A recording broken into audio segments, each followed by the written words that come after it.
Однажды высокий и худой молодой человек шагал по острову Куприянного.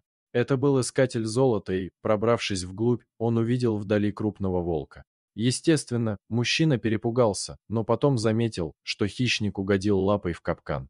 Золотоискатель подошел и точно понял, что волк не может двигаться. И так и смотрели друг на друга хищник и человек. Всмотревшись внимательнее, молодой человек понял, что это кормящая мама, значит, волчата где-то недалеко, и не стал долго думать. Он все равно рассматривал вариант, что она может напасть, но оставить ее и детенышей на верную гибель был не в состоянии. И тогда он принялся искать волчат, так как рядом виднелись следы. И, пройдя несколько метров, действительно увидел нору. 4 детенышей сидели и скулили от голода.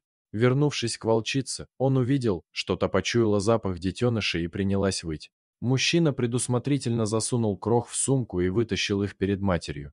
Волчата подползли к ней ближе и принялись жадно кушать. Волчице было больно в капкане, но когда молодой человек хотел подойти, она зарычала. Животное было изранено и истощено. Тогда мужчина вытащил из сумки свой единственный съестной припас, тушенку, и дал волчице. Та кушала, не глядя на парня, а тот попытался войти в доверие и освободить лапу. Палатку для ночлега он разбил рядом и стал наблюдать. Волчата сразу привязались к нему, прыгали и лизали лицо. Прошли 2 суток, парень вернулся с едой, он говорил с волчицей и давал ей покушать, а та только внимательно следила за ним. Однажды он рискнул погладить ее и очень обрадовался, когда волчица завиляла хвостиком, но и тогда он не стал действовать резко. Он накормил волчат при матери и осторожно начал поглаживать лапу в капкане.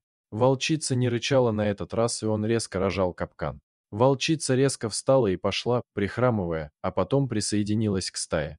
5 лет спустя мужчина снова был на том же острове и, вспомнив былые приключения, вновь пошел на то же место, и ему послышался вой и силуэт волка. Вдали это была та самая волчица, и она его узнала, а рядом были 4 взрослых волка, те самые детеныши. Несколько минут они стояли и смотрели друг на друга, и волчица ушла. Больше они не виделись. Дорогие друзья, если вам понравилось видео, поставьте лайк, а также подписывайтесь на канал, где найдете еще много интересного.